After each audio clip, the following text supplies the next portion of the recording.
Nous nous retrouvons ici au 4e rencontre internationale des PPP. Vous êtes intervenu en tribune pour défendre les couleurs des Hautes-Pyrénées, parce que vous êtes présidente du Conseil général des Hautes-Pyrénées et sénatrice. Vous avez, développé 2 PPP. Vous avez beaucoup de choses à dire, vous les avez dites en tribune. En résumé, vous êtes contente, mais avec un petit bémol.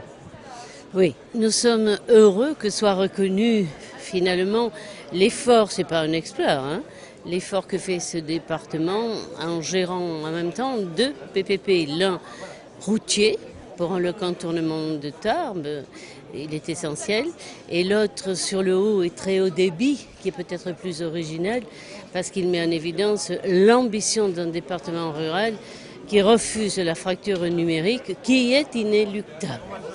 Parce que nous aurons de moins en moins de financement dans les collectivités, et nous n'aurons même plus peut-être l'initiative si on nous supprime la compétence générale.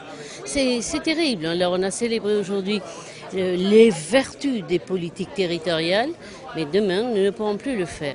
Alors oui, un bémol, parce que c'est bien de reconnaître que l'effort est ambitieux et qu'à un certain moment la démarche est cohérente, mais naturellement il faut accompagner cette démarche. Alors il faut lever les obstacles. Il y a une loi, dite loi Pinta, mais nous rencontrons des obstacles techniques, y compris pour passer sur les pylônes d'EDF, tout de même, qui tout d'un coup et subitement, si vous voulez, seraient fragiles et ne supporteraient pas le poids d'une fibre.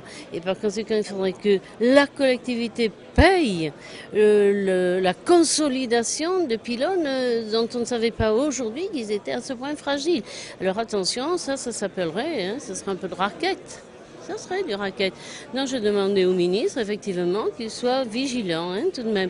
Alors après, il y a l'accompagnement financier de l'État. Bon, pour la relance, et nous sommes rentrés, si vous voulez, dans le vif du sujet en disant oui, la relance, nous pensons que nous devons l'accompagner.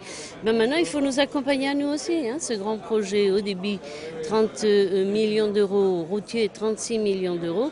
Nous attendons effectivement, dans le cadre de grand emprunt, d'avoir un accompagnement de l'État à la hauteur de l'effort que l'on fait et probablement de l'image que l'on donne en termes, si vous voulez, d'actions à mener pour d'autres, si nous devenons une référence, que nous ne soyons pas obligés de dire après, n'y allez pas parce que vous ne serez pas accompagnés.